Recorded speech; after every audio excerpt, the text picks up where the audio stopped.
topics and opinions expressed in the following show are solely those of the hosts and their guests and not those of W4CY Radio, its employees, or affiliates. We make no recommendations or endorsements for radio show programs, services, or products mentioned on air or on our web. No liability, explicit or implied, shall be extended to W4CY Radio or its employees or affiliates. Any questions or comments should be directed to those show hosts. Thank you for choosing W4CY Radio.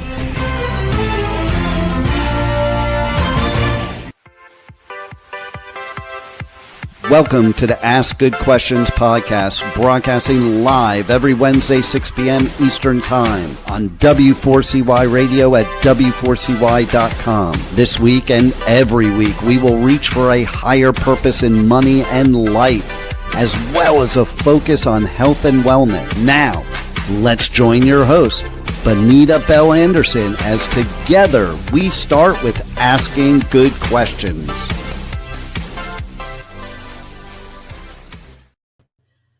Hello, welcome to the Ask Good Questions podcast. I'm your host, Benita Bell-Andersen, and today we have a fantastic part 2 with Michael Dorfman. We're going to be talking, here's a guy who's 84 and a half years old and hasn't quit and doesn't intend to quit. And so I'd like to invite Michael to the podcast stage. Hi, Bonita. Great to be here. Hi. Welcome. Well, like I said, this is he's I'm up in the Pacific Northwest. He is in Mexico, and he is a certified health and nutrition coach, going strong at 84 and 1/2. I used to only do the half, Michael, when I was like 6, and saying I'm 6 and a half, but Michael's doing 84 and a half. So he's a very prolific writer. He's really gotten his act together here later in life with really talking to people and teaching people about plant-based nutrition. And he has one book that we mentioned before was The Thriving Vegan. His second book didn't have anything to do with health and wellness. It had to do with information, and he calls it Information Warfare, The Battle for Truth and Freedom. And his most recent book is The Longevity Wellness Revolution, which we're going to focus on today. And so what we're going to do is it's going to be like practical tools from the blue zones. It should be really interesting. Breath work, intermittent fasting, stress reduction, hot and cold therapy. These are all things that I'm also very interested in. So it should be a great informational time to ask some good questions. So Michael, you were here a couple of months ago in part 1. We ran out of time. We had so much to talk about, and we touched on your toolkit. And so today I want to go deeper. So if you had to name like 2 or 3 practices that have made the biggest difference in your life, what would that be? Well, I think, to me, one of the basics of long-term health is the fuel you feed your body. So it's plant-based foods. It has to be an integral part. I mean, if you eat other things that may not be that healthy, I don't focus so much on that. What I focus on is introducing more of the good foods, more of the plant-based foods. And the main reason is because of the fiber that we need for our gut health, which is what helps us thrive and helps us strengthens our immune system. So I would say that was number 1. And then breath work and breath holds, we're also called intermittent hypoxia, is another thing that's really been integral for me, especially lately. And the intermittent fasting, which is what I also practice. If we're talking about 3 important lifestyle changes, those will be the 3 top ones, and then you have the other ones, which would be the hot and cold therapy. Well, let's walk through breath work. Let's go back to that, and let's just mention what does that look like for you? What does breath work like for you? Okay. Well, I think I'd like to give a little panorama of why this stuff called, this toolkit is so important. Okay. So people understand, maybe some of the reasoning behind it. we have a tendency when we get older, especially, is to slow down. Yeah. It's to our life slows down. Instead of moving so much, we sit in front of TV, or we're on the cell phones. And so there's a tendency, people retire to just hang out and not to really work that hard. So what is this thing behind what is the reasoning behind this toolkit? And I think the basics is because if we want to live longer, we need to actually do some of the things we don't want to do and we're not accustomed doing, and that is challenging our body and our mind. Well, that's why can I interrupt you for a minute and just say, living long, but I don't want to live longer but be unhealthy. I want to live longer and be vibrant and healthy and moving and doing. Yeah, well, that's the whole reasoning behind this. What's going to help us do that? And it's actually going in the opposite direction of many of us believe that slowing down is the way to go. And for me, it's the opposite, is actually challenging, becoming more active, our brain becoming more active, our body becoming more active. So this is part of the reasons of this toolkit, which is to challenge the body to keep it vibrant, to keep it developing. Cells change constantly, to help our cells grow, help us challenging. So where our life becomes, instead of slowing down, it becomes. Oh no.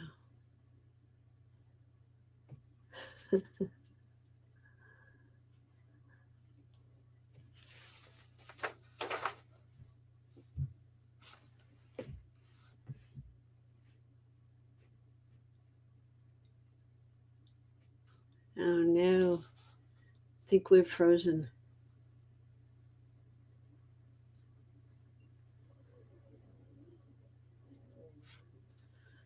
Well, I think we've frozen just a moment. Michael's got a lot he wants to say about this longevity toolkit. That's including breath work, intermittent fasting, hot and cold therapy, movement, the role of good stress, and then at the end we're going to talk about something that a lot of people overlook, and that's purpose and joy and community in the latter chapters of life. I know for me, I've heard that a lot. We know what he's talking about is people just telling themselves, I'm going to slow down. Oh, it's just because I'm going to slow down. And that is just not the case. In part one, we really touched on the things that he's done to help us stay going longer. And a lot of times this has to do with language. And so that not just talking about vibrant aging, but doing the things that are going to help and going to keep us going. When and what he was discussing was talking about, and I think he's back, was talking about how people just talk themselves into declining. So do you want to keep going on just the whole kind of the framework for this whole idea? Yeah, sure. I just hope it doesn't go again, the internet. So I'll go ahead. Yeah, sure. So, so these are the tools that I mentioned. And what happens is that when we challenge our body, for example, we go, we do workouts, we do exercise, we lift weights. And what happens when we lift weights? We're challenging the muscles in our body. We have our muscles that are maybe not that strong. So when you go and you start lifting weights, you're challenging your body. So what happens? The body for a while is like, whoops, there's a change here. And the body will, you will destroy cells and tissues in your muscle, in your biceps, for example, and that's going to need to be repaired. So the body is going through this challenge, and then it is going to see it as a challenge, and eventually it will adapt. And it's going to adapt by giving you new cells, new tissues, and you're going to get stronger. So that's what I call is like, that's what the body does. The body sees the challenge, accepts the challenge, and then it adapts to the challenge, and then it makes you better, it makes you healthier. So one of the things that the body does, it releases, when it adapts, it releases feel-good hormones, which we love to have. You start feeling good, and it releases adrenaline, dopamine, oxytocin, which is often called the love hormone, serotonin, and endorphins, which makes us feel good. So when you go through these challenges, even though they may be like not so great at the beginning, so once you get used to it and you see you're getting results, it's like changing your diet, and you may not be into a whole food plant-based or a plant-based diet. Once you start feeling better, maybe you feel more energy, you feel you lose weight or whatever, you say, oh, there's a reason behind it, and you start, feeling good about these things you are doing. So that's what I do, and eventually you develop a mindset, which is what's very important, especially in your later years, that you start living the life of a healthier person in your mind.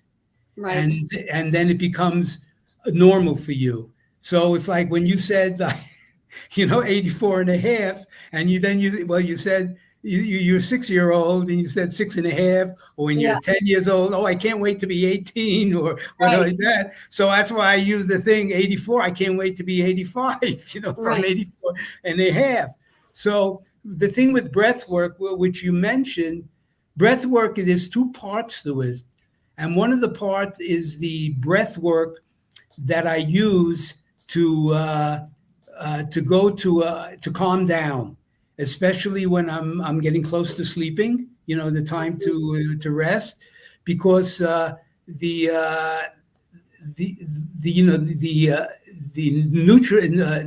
energy system that we have, the nervous system, we have the sympathetic nervous system, and we have the active one, which is the parasympathetic nervous system. So the sympathetic nervous system is controlled by the cortisol, which is stress hormones and things like that, which is very important for us to enjoy the day. We wake up, cortisol is very active, and we're ready to go. So when you go into the later, the evening, so you want the parasympathetic to click in, and that's when you start slowing down. You feel calm, you're in resting, and that's when prepares you for sleep. So the breath holds, for me, works in a sense of when you're too active and you're getting closer to going to sleep and you're having a hard time because you're watching too much TV or you're on your phone, etc. So you want to calm down. So you go into breath work, which you start breathing according to what's the type of breathing you need to slow down your nervous system. And it's a breath work. It's 4 breaths in. There's different ways. 4 breaths in and 8 breaths out, or 5 breaths in. So then you do this repeatedly, and then all of a sudden your heartbeat starts slowing down. I mean, this is real. This is what happens. So you can actually, the breath is an incredible thing. It's one of the few parts of our body that we can control. The heartbeat, all the other things, digestive system. Yeah, we can't control. This is one thing you can control. So that's what that breath work does. And then I talk about the breath hold, which is the intermittent hypoxia, which is actually it connects you to yourself. And it's a terrific experience because it's another way you're challenging your body, and you're breathing in. It's a procedure, it's a rhythm, and then you breathe in, and then you hold your breath, and then you breathe out. And it gets to the point when you're going through, I do different types of breath holds. One is 20 minutes, the other 35, 40 minutes. but it leaves you with such an incredible sensation of peace and vibration and energy at the same time. Awesome. And when you go through that and you feel a connection, because your mind is no longer involved, your thoughts are involved, it's a feeling experience that you enjoy. And usually after that, I go straight into meditation, which is like the same rhythm. So that's what breath holds does. And it's, it's just a great experience. And it's part of of what I do. Right. What's your definition then of intermittent fasting? Oh, intermittent fasting is going through, not eating after a certain hour at night, right, which for me is 8:00. I don't eat after 8:00. I'd say almost every day, maybe every day. Once in a while, I miss it. So I stop eating at 8:00 at night. And then I start eating at 10:00 the next day, which gives me 14 hours of rest for the body, for the breathing, the cells to repair itself, and rest, gives rest time to eating. And it also helps to find out that, we're so used to eating at certain hours, maybe 3 times a day, that we don't even know if we're eating because we're hungry, but we're eating because we're used to the habit. Right, it's a habit. Eating. It's a habit. So this way it gives you time, and you find out, hey, I'm really not that hungry after the 14 hours where I usually eat maybe at 8:00 in the morning instead of waiting till 10:00. And so it gives you an understanding of how, what hunger really is, and when to eat when you want to eat or you feel the hunger. So I do that. But there's another experience of the breath holds, and that is when, when you're usually... you're eating with carbohydrates, the main human being's main energy source is carbohydrates. And then there are many people, that are, especially on the keto diet, that they go into ketosis, which is when the energy source changes from carbohydrates to fat. Right. And that human beings could do that too. And human beings do that. They've done that, in the hunter-gatherers, where they would, because they weren't always getting the food when they needed the food. So then they would eventually go into ketosis, where their body would depend on fat to get them through. Although this is not the primary source that, way back to the apes, and to the early humans, that carbohydrates is the primary source of energy. So what happens when you go into this intermittent fasting is that there reaches a point, usually it's between 13 and 14 hours of fasting, that changes from carbohydrate energy to fat energy. And the body is set into the challenge. And then eventually... So if you do that, so this is another benefit. I don't know if I really knew that. So you're saying you're going to start burning fat if you do this intermittent fasting thing. You'll do it, but for a short period. And then you go back to the carbohydrates. So for that short period, it challenges the body, it goes into the fat, and then it will release those hormones again, and then it'll go back to the carbohydrates. So this is the science behind intermittent fasting. And some I do it 14 hours. Some my son does it for 16 hours and 8 hours of eating. In other words, you have an 8-hour window of eating. So he stops eating at 6:00 at night, and he starts like at 10:00 the next morning. I'm not quite there. I'm trying to stop eating by 6, but I'm like about 8:00. So I'm not quite up to the 10:00 that. But you're okay. If you stop at 6 and you start and you eat it the next morning at 8, that's at 8 you're a 14-hour fit. So that's perfect. Yeah, cool. And that's what's really needed to go into this change for the body. So once you start doing these changes, you get used to them. You have to start doing it because the mind gets used to it and everything, and then you look forward to it, and it's no big deal. Yeah. So I'm trying to make sure we get through in the time we have some of these things that are in your toolkit. Let's briefly touch on hot and cold therapy. I've done the whole sauna, cold plunge, sauna, cold plunge. I love the sauna, but Michael, I don't really like the cold plunge, but I'm doing it. What's the benefit of doing that whole hot and cold therapy thing? Well, it's the same thing. It's just a way of challenging your body, giving it more vibrancy. I mean, what it goes with, because I don't do the plunge, I do the shower, which is easier in some way Okay. because, it's not the whole body. My son does the plunge. Both my sons do the plunge. I don't have a way of doing the plunge because there's no place nearby I can do the plunge. So the other option is just going through, I just turn off, I put on the heat, very hot, and then I switch it off and I put on completely, but it's coming from the, the faucet, but it is cold. It's cold because, during the night, San Miguel, where I live, it gets pretty cold.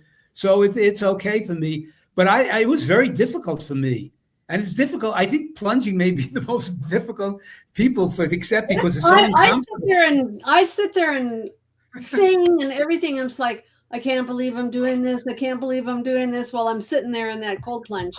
Whew. Yeah, what I do sometimes is I start focusing on my breath. I start focusing on my breath to really just get away from, because it's thinking of like, oh my God, this is terrible, the whole thing. Yeah, Right.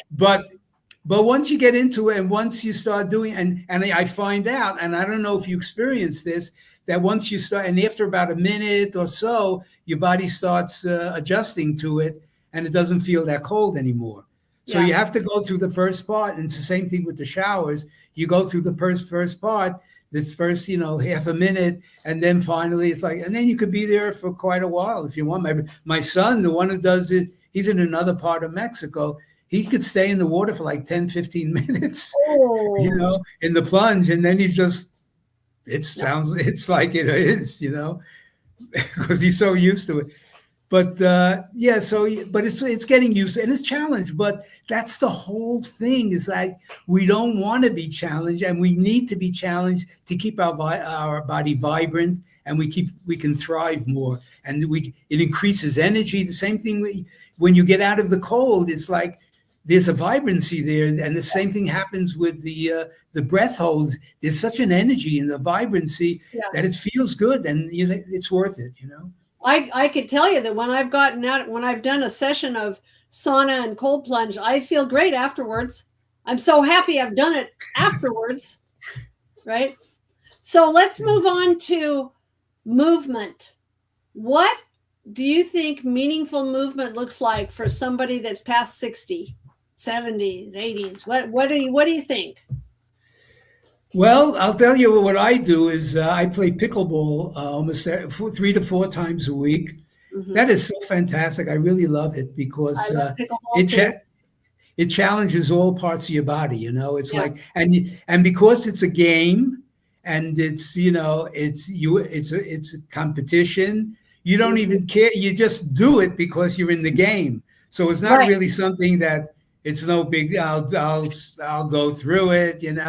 No, you love it. And, for many people, for me too, it becomes a habit, addictive, because of these hormones that are, launched. You just feel so great. And I don't know how it is where you are, but we have a great community here. So you're actually getting 2 parts of the deal, because we have a great community, and it's time for socializing. Because we have a lot of Americans coming down here. Well, they're here. It's one of the top retirement areas in Mexico for expats. So we have it, and people just socialize and they make friends. And half of the time you're talking to people waiting for the next game, especially when the times when it's crowded. So many people are waiting for your turn to come up to play. So you're socializing and you're meeting people, and that's what it offers. So to me, pickleball is, I get there early, 8:00 in the morning, and I can play for an hour and a half, 2 hours. And then, I go into my rest period, but then I'll make sure that I'll get up, and in the afternoon too, I'll go and do walking, for maybe a half hour, 40 minutes.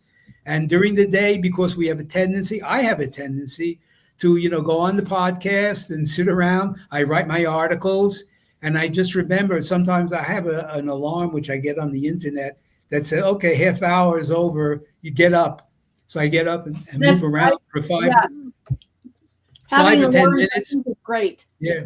And I also have a stand-up desk here, which I go and I do half of my stuff on this while I'm standing. So that's what it is. Because, from the blue zones, one of the things we learned from all of the blue zones, the 5 blue zones, they had in common was natural movement. It wasn't so much going to a gym. It was they lived their lives actively because, they live in rural areas. So it wasn't big cities. And they moved around a lot. They walked uphill. They walked to work. They were used to this activity, even sitting down and getting up. So they would sit down, and get up and go and move. So it's really important. And I noticed this, because as you get older, your body, you want to make sure your joints are still active, that your blood is still moving at a normal pace, at a good rhythm. So you need to get up. And when you sit down for too long a period of time, problems with your, with the movement of blood, the circulation around your body, or getting stiff in joints, or it's just not healthy. And if you want to be healthy, you got to remember to keep moving, even though the tendency, because of the way the society is to slow down. So really, to be healthy in your later years, you have to do the opposite of what doctors may tell you to do. Oh, you're retired, don't work anymore, quit your job. It's time to just hang out. And I remember when I was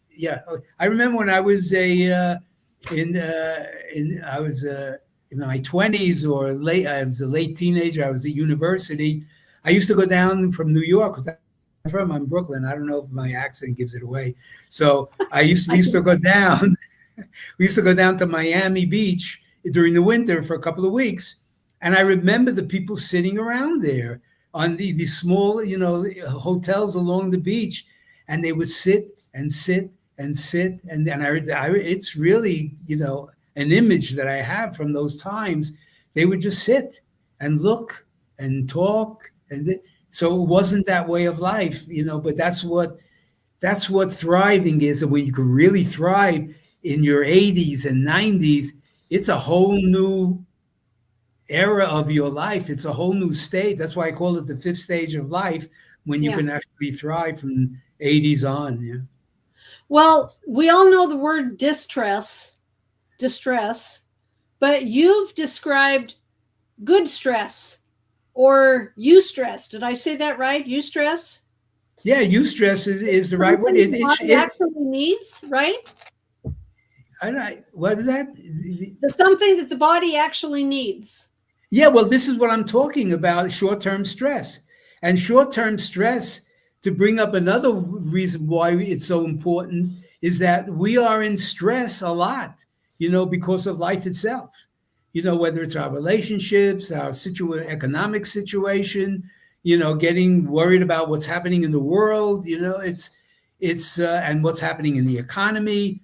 It's a reason to be stressed out. And many people live their lives in very low-key stress, which is dangerous, because stress can actually cause havoc in the body, no matter what else you do. It's just constant cortisol, which is that, stress hormone. It just, and you can live it and get used to it. It becomes a habit, and people are living their lives in stress, and they don't even realize it because they come used to it. So what eustress is short-term stress.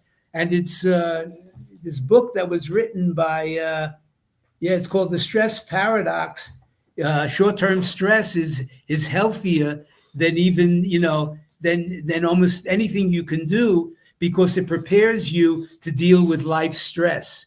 So that's what the reason short-term stress, called eustress, is what I've been talking about in my toolkit, is short-term stress. So that's why it's useful, because you will be able to, your body will be able to, even though maybe consciously you're not, your body, because it's getting used to dealing with stress, short-term stress, will help you deal with long-term stress and realize it when it comes. Well, rest and recovery seems to be like the other part of the equation. So how do you build rest and recovery into your week so that the good stress actually pays off? Well, I do it. I'll tell you what, I do it every day. I don't know when it's going to pay off because I don't really have that much stress in my life.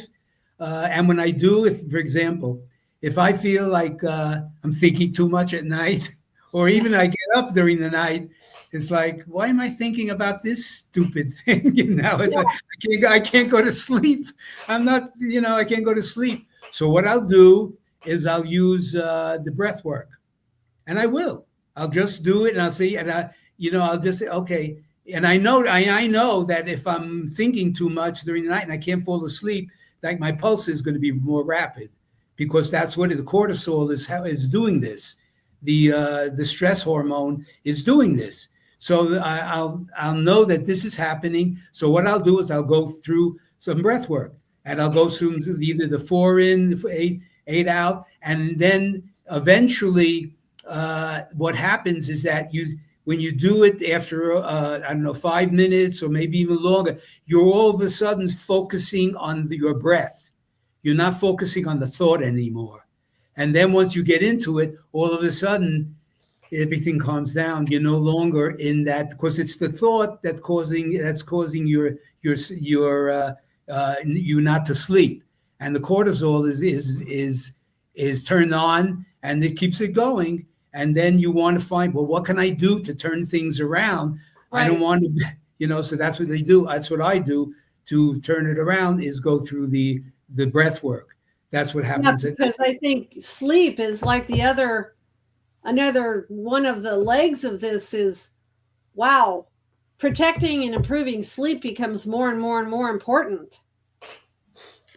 Tell me about it. It's like, it's really true. And I get up, a man, you get older, you may get up a couple of times, even more to go, and you have to go to pee, at night.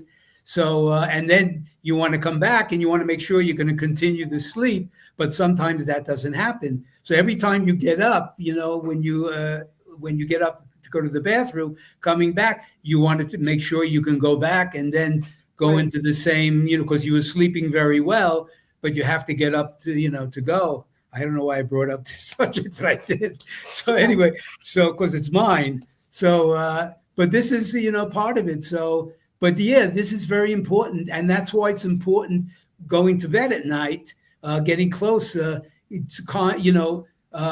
is it? Winding down. Right. It's very, and we don't do that.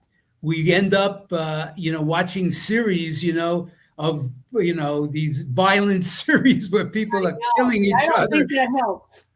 And, there it is. It's like 9 o'clock at night, and it's like, and you're so hyped up from that, and it makes it hard. So one of the things you can do, and which is a challenge sometimes, is that, from a certain time on, let's say you stop eating at, 6 or 8, and at that time you want to wind down. So instead of watching, TV or going on the phone, late at night, you just want to wind down and do things, maybe reading, not a very, a reading or listening to music. Like 8 p.m. I'm trying to be just relaxing and reading. And or listening to music or having a conversation. Sometimes with my wife, I play Scrabble at night, a game thing, something that's not, is not going to, release that hormone, to, excite you during that time. You want the melatonin to kick in, which is the hormone that's supposed to be going on at night. And that's what calmness is, reducing that, the attention. Well, in part 1, we spoke about why purpose. I want to get into purpose and meaning and the inner life here. You spoke about why purpose matters when we had our part 1. now in this part 2, I want to ask, how does somebody actually find or rebuild a sense of purpose after retirement? Because a lot of times I've seen people's whole purpose in life is tied up in what they do. And so what do you think? How do you rebuild a sense of purpose when life changes? Well, it's really interesting because I guess you can call it purpose or having meaning in your life, something to live for. And it's really interesting because when I don't know if I mentioned it in the first interview, but when I was in my 20s, I was an avid writer. I used to write a lot. I used to write poetry. And I used to write about that. I was at that time, I was living a hippie life. So I was writing about the Vietnam War and, the establishment. And did you have a ponytail, Michael? I sure have long hair way below my shoulders, actually. That's another interview. So anyway, so I was really writing, I was writing. I would carry a book around with me all day. And even when I came down to Mexico, I carried a book with me. I just loved writing. So, and then after, that ended, that part of my life ended, and I got into a normal, acceptable life. I had a job and everything, got married. So everything changed. And I was wondering, I can't write. What I always started write. I wanted to write, and I started out there sometimes with a page in front of me, and I was saying right, and then I started writing that. No, that's stupid. Or, that doesn't mean it. So I couldn't find anything to write about, and it was really interesting because, and then it started out with the health movement that I really got into, and that changed it. So I really liked that, and. I don't know. And I got into writing and I got into speaking because I love to speak. You can see I like to speak. And here you are now podcasting. Podcast, exactly. So I got into that. But that came from the writing. And now I love to speak. And then another thing happened because another thing I used to do when I was 16, I used to write songs. It was during the 50s. So I'd write rock and roll songs. And a couple of them were pretty good. I never did anything with it. You're just an old rock and roller, aren't you? I was old rock and roller, and I love to write songs. So, and then not too long ago, I found out that I could sing, and it came because this guy who had a band. I told him I used to write rock and roll songs when I was 16, and I sang him one of the songs, and he said, "Hey, you should come sing in the band." And I did that. So I sang in a what do you call it? A jug band for 3 years here in San Miguel. Oh, fun. So I was a singer, yeah, and I played the kazoo. So these are things, and what I'm trying to say is that there are things we enjoy in our life. When we were younger, maybe we like to sing, maybe we have to write, maybe we painted a little bit, we drew a little bit. We enjoyed being with people. Maybe we were funny, liking to tell jokes. I don't know. There's a whole bunch of things that we've learned during our life, maybe when we were younger, and they're still there. So a lot of the things that I came into liking later on in life were there before when I was a kid, and maybe it's, it's there, but I think that we all have things inside of us that we really enjoy doing, but we've forgotten. Maybe this would be something to say, and they're still there. But when we get to the point, we get through the 60s, 70s, and we don't have anything telling us to, revive our life, revitalize what we lived through before. When we get into the 80s, we don't have that anymore. And there's nothing really nobody coaching us, or doctors not telling us, oh yeah, you could thrive in your 80s and 90s. Yeah, no one's telling you that.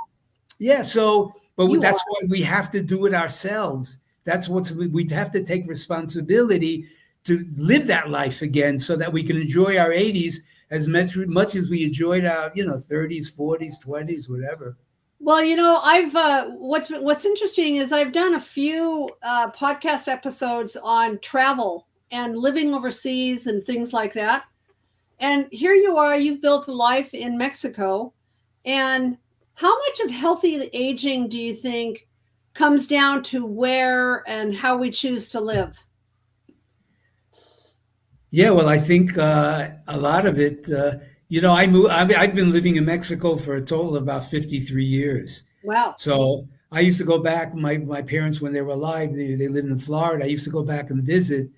But the one thing about Mexico is, and I think it's great if, people get away from their, from the U.S., they can travel, they can move, but it's different than when you travel as a tourist than when you go and you live in a country and enjoy the country as part of the same way that the people who live there live. And that's what people, and I noticed that. I totally get you, because we just finished a year-long mission for our church in Hawaii. Completely different than going for a week on the beach. Yeah, exactly. And I noticed that because, the amount of, expats that live here in San Miguel is the thousands of them. Right. And a lot of them play pickleball. I'd say maybe 75% of the people who play pickleball here are expats from the U.S., either full-time or they come down, live here 8 months and they go back to the States for a while.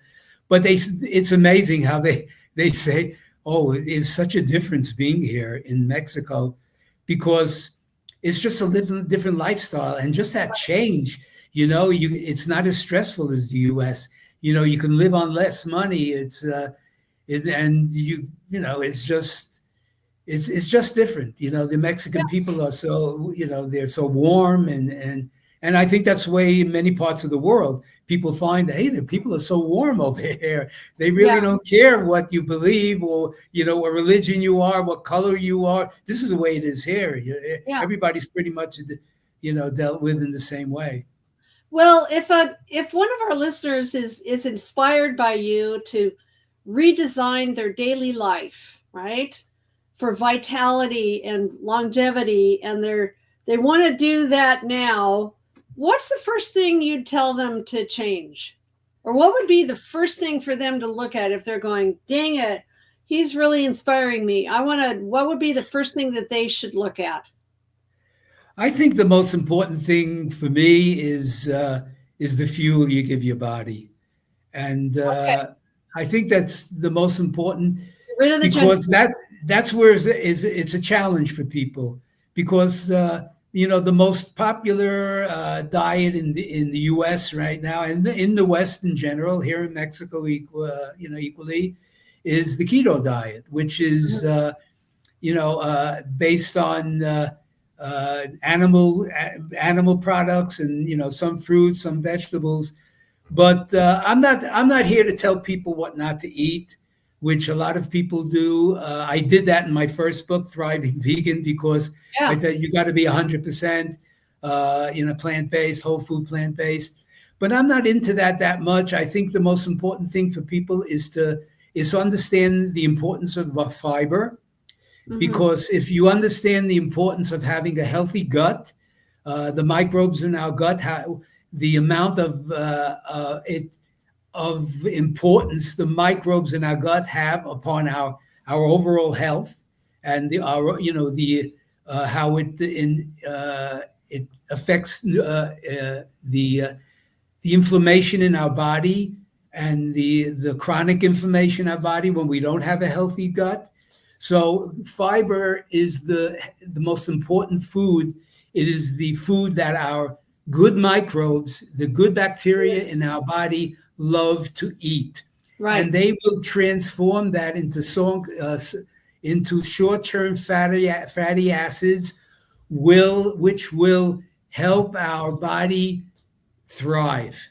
And that's why whatever we do with the meat, whatever we do with the dairy, whatever we do with the eggs, okay, bring more fiber-rich plant foods into your diet. And that's what I would say would be the first thing, because 95% of the population of the U.S. do not get even the minimum amount of fiber they should be getting in their diet. For women, it should be, I believe it's 28 grams, and for men it's like 25 grams, and men it's 38 grams of fiber daily, and both get about 15 grams.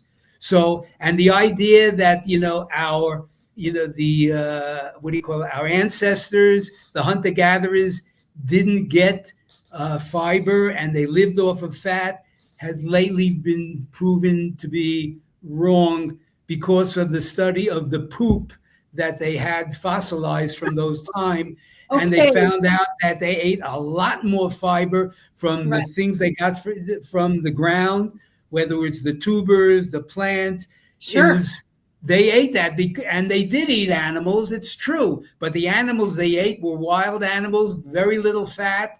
Right. So I would say, okay, and most people who do the keto diet really aren't doing the diet the way it's supposed to be done, because you have to almost completely eliminate any of the carbohydrates in your diet.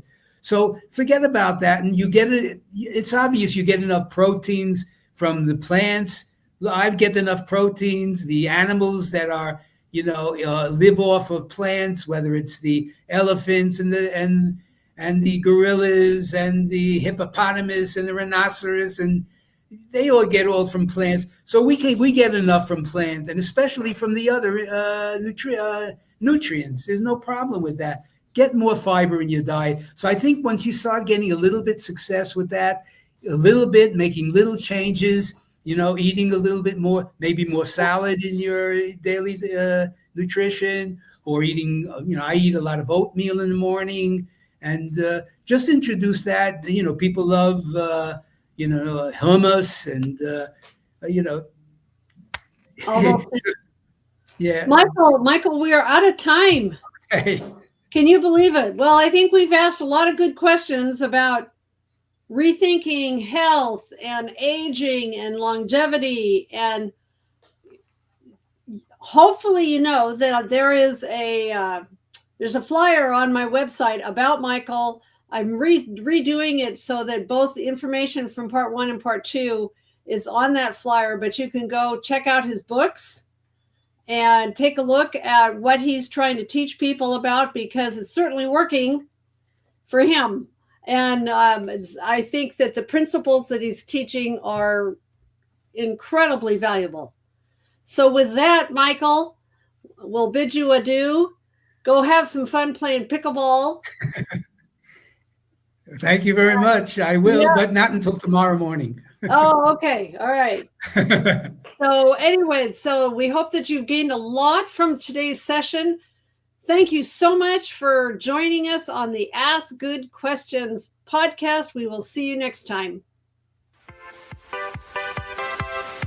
Today's episode is over, but we did ask good questions again, didn't we?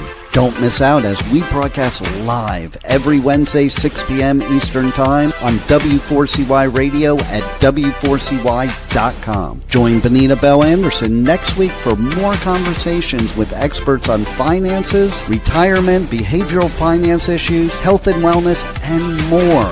Until then, remember to ask good questions.